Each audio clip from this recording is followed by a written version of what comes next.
My name is Cynthia Clark. For years, I kept a secret from everyone close to me. I earn $33,000 a month as a senior project manager at a major tech company. That income allows me to live comfortably without financial stress. Yet in my family's eyes, I have always been the disappointment, the one who never measured up to my older brother. He is the success story, the pride who carries the family name forward.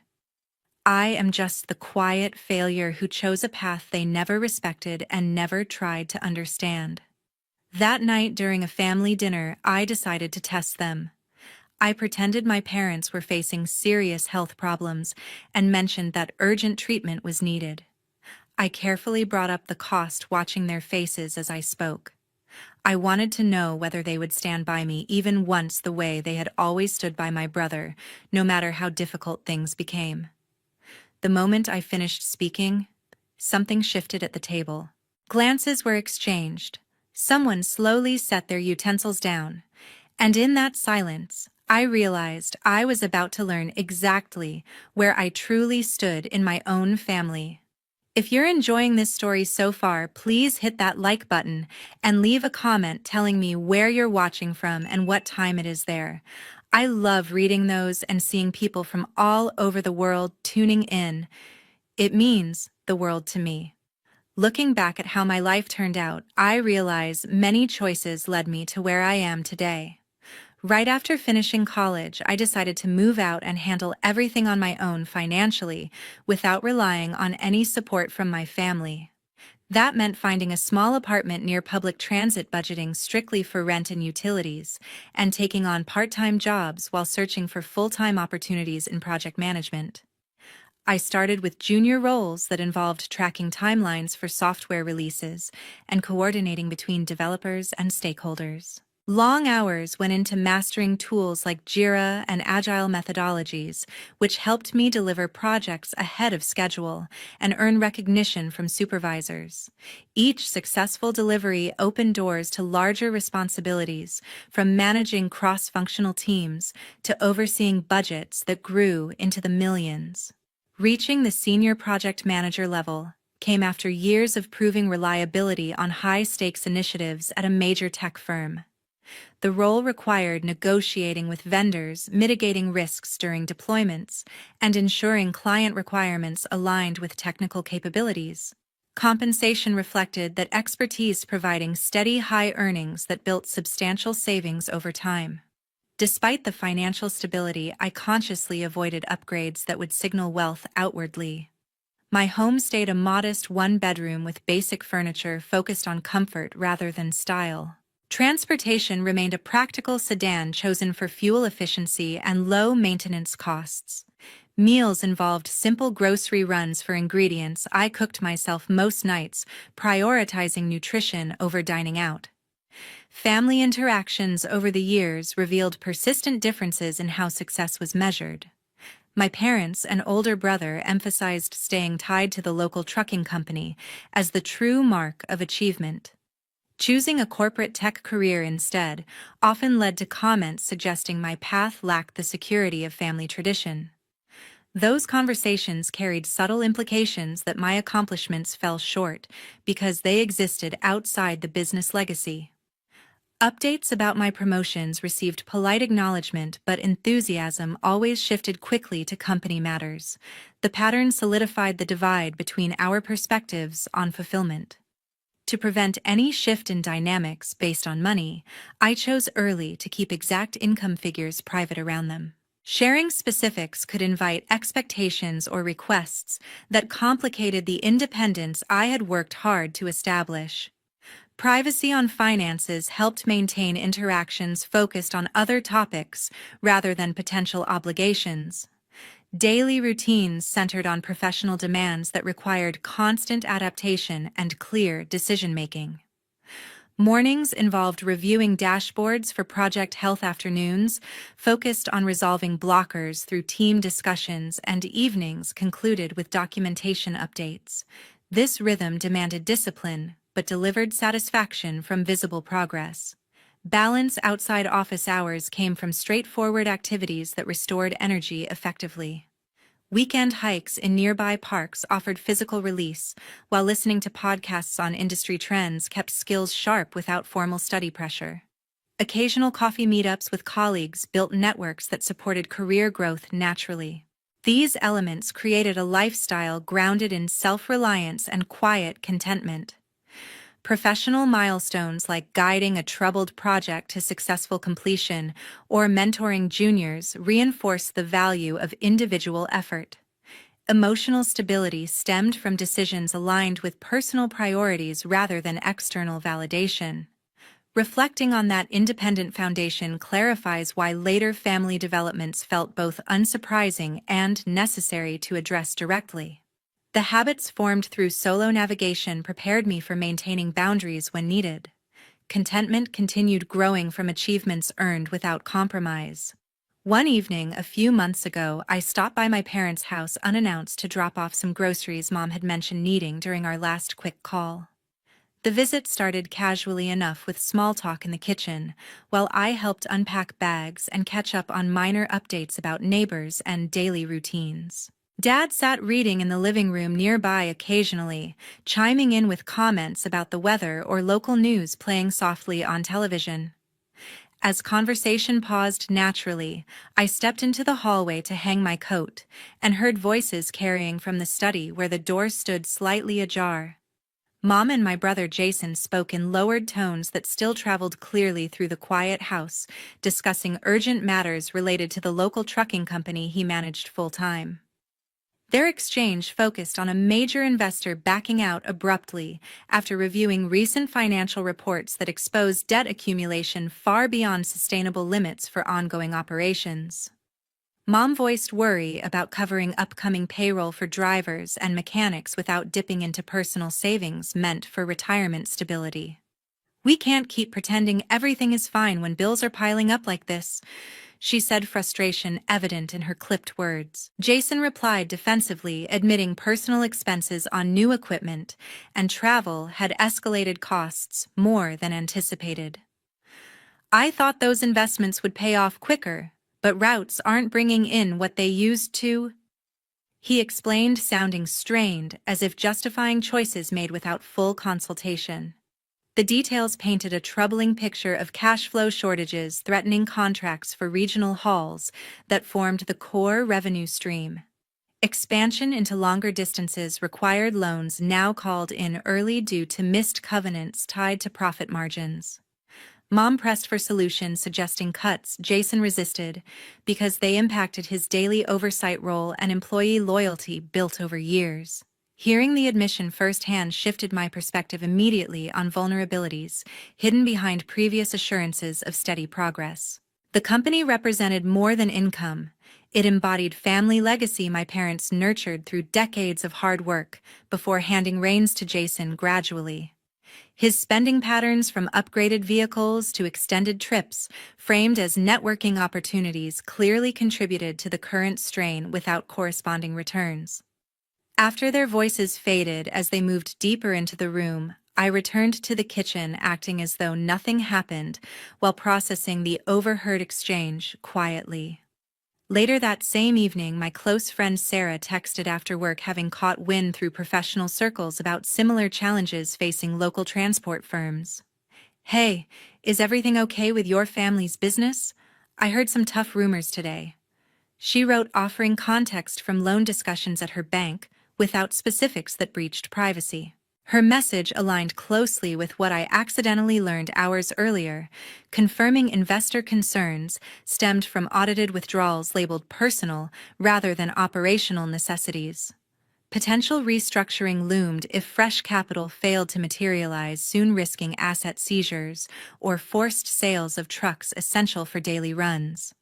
Sarah added she remained available if I wanted to talk through it, privately reminding me of supportive friendships outside family obligations.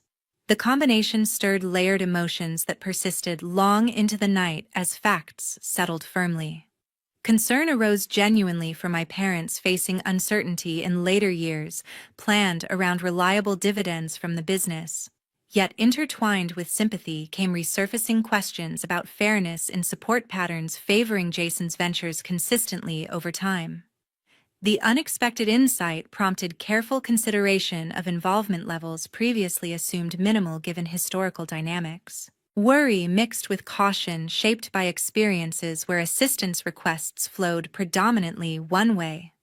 Reflection continued as implications for daily operations and employee impacts became clearer through Sarah's neutral perspective. The visit intended as simple help turned into revelation of fragility masked until pressure mounted unbearably. Family pride tied to the trucking legacy now faced real tests beyond optimistic projections once common. Emotions balanced precariously between empathy for individuals affected and protective resolve toward boundaries established long ago. That night, after leaving my parents' house, specific memories from the past kept resurfacing as I drove home and thought about the company's serious troubles Jason and Mom discussed. Without knowing, I heard everything. One clear example involved the time Jason decided to purchase a 4-bedroom house in a newer subdivision closer to the main dispatch center for quicker response times during emergencies. Mom immediately reallocated funds from a certificate of deposit to cover the sizable down payment, explaining it strengthened his ability to oversee daily operations effectively, while my request for help with advanced certification fees got dismissed because cash flow needed preservation for unexpected repair bills on aging trailers. Another instance centered on vehicle choices when Jason replaced his daily driver with a heavy-duty pickup equipped with towing packages suitable for occasional equipment moves between warehouses. My parents covered the difference between trade-in value and new price, without hesitation viewing it as a practical expense, supporting business efficiency during client visits or site inspections. In contrast, my need for a reliable laptop upgrade to handle larger data sets at work prompted responses about monitoring discretionary spending closely due to seasonal fluctuations in shipping volumes. Neighborhood block parties often featured my parents sharing details of Jason expanding partnerships with regional warehouses that increased weekly loads by 20% in one quarter alone. Dad recounted how Jason renegotiated fuel supplier terms to lock in lower rates for the entire fleet, earning nods of approval from other business owners gathered around coolers and grills. Those stories positioned Jason as the capable leader, extending the trucking legacy they started decades earlier with just a few vehicles. During the same events, inquiries about my role managing software rollouts or coordinating remote teams received brief replies before conversations circled back to Jason's latest hires or route optimizations that reduced delivery times noticeably. The shift happened smoothly yet consistently, making my updates feel like side notes compared to company developments everyone followed closely. That dynamic reinforced impressions of where family pride concentrated most heavily. Christmas dinners followed predictable rhythms, where Jason described implementing new tracking software across trucks to improve real-time monitoring for clients expecting precise arrival windows. Mom highlighted how those changes attracted larger accounts previously hesitant about reliability concerns in competitive bidding processes. Praise flowed freely for initiatives Jason championed, while discussions of my project successes in streamlining internal processes drew polite interest quickly redirected toward business projections for the coming year. Reflecting on those patterns raised serious questions about offering unconditional financial help now when the company faced investor withdrawal and mounting debt obligations. Extending resources freely risked perpetuating one-sided support structures evident throughout adult life without evidence of balanced reciprocity. The overheard crisis felt real enough to warrant concern for my parents' retirement security tied to business performance. Yet historical favoritism complicated automatic generosity significantly. Weighing involvement meant acknowledging how past experiences shaped current reluctance to commit funds without safeguards or acknowledgement of mutual needs. Resentment from overlooked requests during key career stages lingered beneath surface sympathy for their predicament.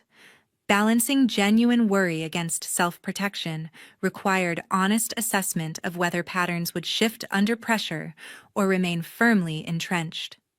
The alternative crystallized as testing family responses by reversing roles temporarily through a fabricated personal need requiring their assistance. Framing it around health expenses for my parents added layers of irony while allowing observation of priorities in action. $15,000 represented a believable amount for uncovered medical procedures based on common insurance gaps many face unexpectedly. Planning focused on introducing the scenario during a planned weekend dinner to ensure natural flow within familiar surroundings. Timing aimed for mid-meal when conversation relaxed enough to absorb serious topics without immediate defensiveness. Preparation involved outlining symptoms and costs, plausibly to maintain credibility throughout reactions received. Emotional stakes rose with recognition that outcomes would inform larger decisions about company rescue efforts definitively. Hope for different responses existed quietly despite evidence suggesting otherwise from accumulated history. Resolve strengthened around accepting results as confirmation needed for clear boundaries moving forward. The approach promised insight unavailable through direct confrontation about overheard details or past imbalances. Clarity on reciprocity levels felt essential before exposing financial capability built independently over years. The upcoming dinner carried potential to redefine interactions based on honesty revealed in crisis simulation. Internal debate concluded with commitment to proceed cautiously while protecting personal stability earned through solo effort. The test served as gateway to informed choices rather than emotional impulse. Readiness grew for whatever attitudes surfaced when roles flipped momentarily in practice. That weekend at my parents' house, I arrived early enough to help Mom finish setting the table with the everyday plates she reserved for family meals rather than special occasions. The menu featured her standard Sunday spread of baked ham glazed with brown sugar scalloped potatoes, layered with cheese and fresh salad from greens. Dad grew in the backyard plot he tended religiously every spring. Conversation flowed easily at first as Jason arrived with a bottle of wine he picked up from a local store, commenting on how busy routes kept him on the road longer lately, with increased holiday shipments demanding extra drivers. We sat down together with Dad at the head carving the ham while Mom passed serving dishes around in the familiar rhythm developed over countless similar evenings. Talk covered safe topics like recent weather patterns affecting delivery schedules and a neighbor's new puppy causing commotion in the cul-de-sac. Laughter came lightly when Jason recounted a minor mix-up with a shipment that resolved quickly thanks to his quick call to the client contact. I waited until everyone finished main courses and coffee refills circulated before bringing up the prepared topic that weighed heavily on my mind since planning it weeks earlier. Clearing my throat slightly to draw attention, I explained recent medical consultations uncovered issues for both my parents requiring prompt intervention to avoid escalation into more serious conditions. The estimated costs came to $15,000 upfront for test procedures and follow-up care that insurance wouldn't cover fully given policy limits on certain diagnostics. Mom paused mid-sip of her coffee, placing the mug down firmly, while her expression twisted into disbelief mixed with amusement. "You're seriously asking us for money like this after all these years of barely scraping by on your own," she said with a sharp laugh, shaking her head as if the request bordered on absurd, given my track record.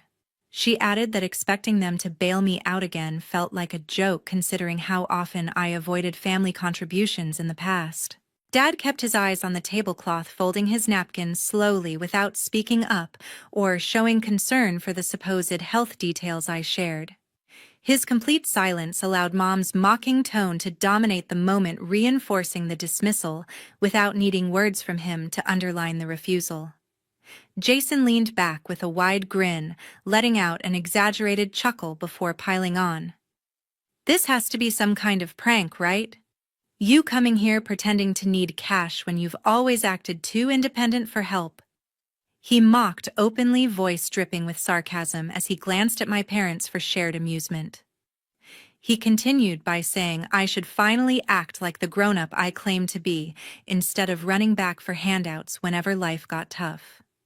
Their reactions centered entirely on ridiculing the idea of me needing assistance, turning the serious request into something laughable rather than worthy of genuine discussion. Mom followed up with another jab about how surprising it was to see me finally admitting struggles after years of distancing myself from family support systems.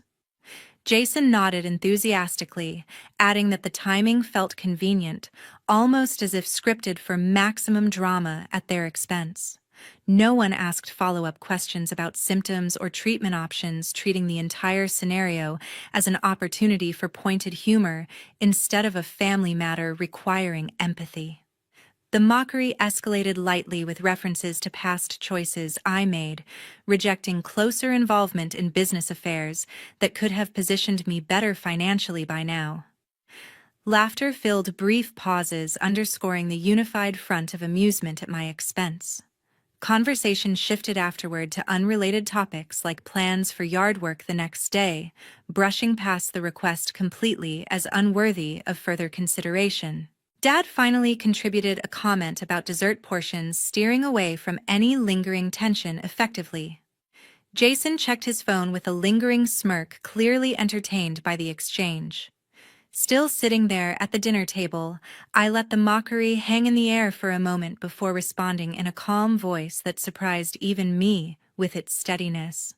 Their laughter faded gradually as I looked directly at each of them and revealed the truth I had kept private for so long. I earn $33,000 every month in my role as senior project manager, a figure built through consistent promotions and successful deliveries on major client accounts over the past several years. Silence replaced the earlier amusement almost instantly, with Mom's mouth opening slightly in shock, while Dad shifted uncomfortably in his chair without meeting my gaze. Jason stared at me with wide eyes, his previous smirk disappearing completely as the words registered fully. "You're joking, right? There's no way you've been making that much without saying anything." Jason blurted out, his voice rising with a mix of disbelief and frustration. I continued by stating plainly that I already knew about the severe debt burden on the trucking company and the real risk of bankruptcy if new funding failed to arrive soon to cover overdue obligations. Mom gasped audibly, covering her mouth with her hand. "How could you possibly know about that? We never told you the full extent," she whispered, eyes widening as color drained from her face. Dad finally spoke up quietly, his tone laced with unease. "Cynthia, if you've known all this time, why bring it up now like this?" he asked, avoiding direct acknowledgement of my income revelation.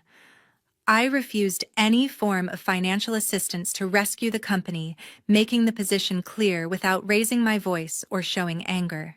The long-standing favoritism that prioritized Jason's needs and achievements destroyed whatever trust remained for mutual support in difficult times. Mom's eyes filled with tears as she reached out again. "We didn't mean to hurt you. It was never about choosing sides. We just thought Jason needed more guidance with the business," she pleaded, voice breaking on the last words. Jason cut in sharply. "Come on, you can't hold old stuff against us when we're in real trouble here. That's not fair," he protested, leaning forward urgently. Their sudden shift to apologies and pleas felt calculated more than genuine, driven by recognition of resources suddenly within reach rather than regret over past patterns. "Please, Cynthia, we can fix this as a family if you just help us through this rough patch," Mom begged, dabbing at her eyes with a napkin. Dad added softly, "We've always been proud of you in our way. Let's not let money change everything now." The reversal highlighted how attitudes adjusted rapidly when potential benefit appeared on my side of the equation. Emotional detachment grew stronger in response to the transparent motivation underlying quick changes in tone. I stood up slowly from the table, gathering my things while stating the need for space to process everything fully before any further contact. Mom stood as well, voice trembling. "Don't leave like this, we can talk it out tonight," she urged, stepping closer with outstretched hands. Jason tried one last appeal. "At least think about it before cutting us off completely," he said, frustration mixing with desperation in his expression. Rejection came firmly but without hostility, emphasizing the break required time away from all communication for clarity on boundaries moving forward. Leaving the house that night carried a sense of finality, shaped by revelations exchanged openly at last. Driving away provided immediate relief from tension built throughout the meal and preceding weeks. Distance felt necessary to preserve decisions aligned with self-respect earned independently. Reflection during the quiet ride home solidified commitment to the pause, announced clearly at departure. Their reactions confirmed suspicions tested deliberately, removing lingering doubts about underlying priorities. Peace settled gradually from choosing protection over forced reconciliation under altered circumstances. The evening ended with no immediate follow-up attempts that night, allowing space requested without challenge initially.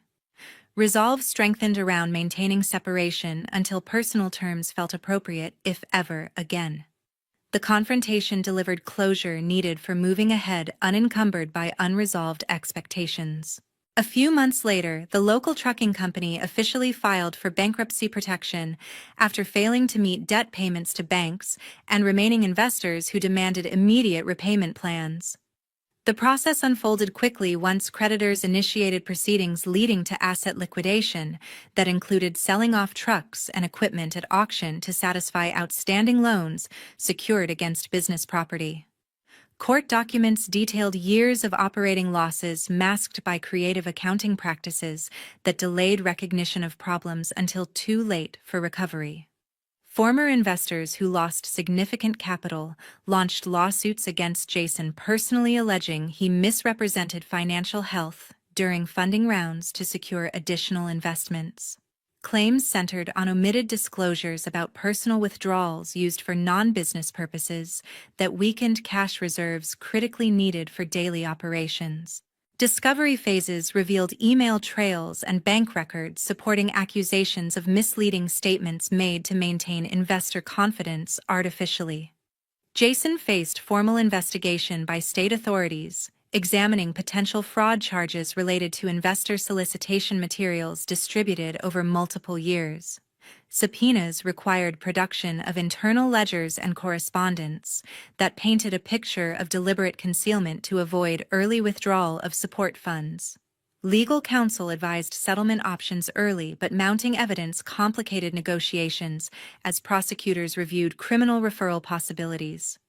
My parents lost ownership of their home through foreclosure proceedings, triggered when the bank called in the mortgage tied to business guarantees they signed years earlier. Notices arrived by certified mail outlining auction dates for the property they occupied for decades, forcing hurried packing of belongings into storage units rented temporarily. Relocation to a small apartment became necessary as equity evaporated completely under lien priorities established long ago. Messages and calls from them increased dramatically during this period, starting with updates about court dates and escalating to direct pleas for financial intervention to halt proceedings or cover legal fees, accumulating rapidly. Voicemails from Mom carried desperation about losing personal items collected over a lifetime, while Dad's rare messages focused on practical needs like deposits for new housing. Jason's communications mixed anger at the system with requests for loans to fight charges or restart smaller operations elsewhere. Each contact received the same response from me: declining involvement in any rescue efforts or contributions toward mounting costs. Replies stayed brief and consistent, reiterating the decision made months earlier, after boundaries clarified definitively during our last in-person exchange. Blocking numbers temporarily reduced volume, but new ones appeared through different phones or mutual contacts attempting mediation unsuccessfully. Their situation deteriorated steadily as legal battles drained remaining resources without favorable outcomes materializing soon enough to reverse momentum. Settlement talks failed when investors refused terms Jason proposed, prolonging public scrutiny through local business news coverage, highlighting mismanagement details. Reputation damage extended beyond finances into community standing, built carefully over generations. Observing developments from distance reinforced conviction about choices protecting personal stability earned independently. Attempts to pull me back into obligations felt predictable given historical patterns now amplified under extreme pressure. Refusal maintained without exception, preserved space needed for individual priorities uncompromised by external crises. The consequences played out realistically within legal frameworks common for small family businesses overextended in competitive markets. No dramatic interventions altered trajectories set by prior decisions accumulating over time. Acceptance of outcomes as natural results, rather than personal attacks, eased emotional processing significantly. Distance provided perspective on how separation allowed focus on positive aspects of life, uninterrupted by recurring demands.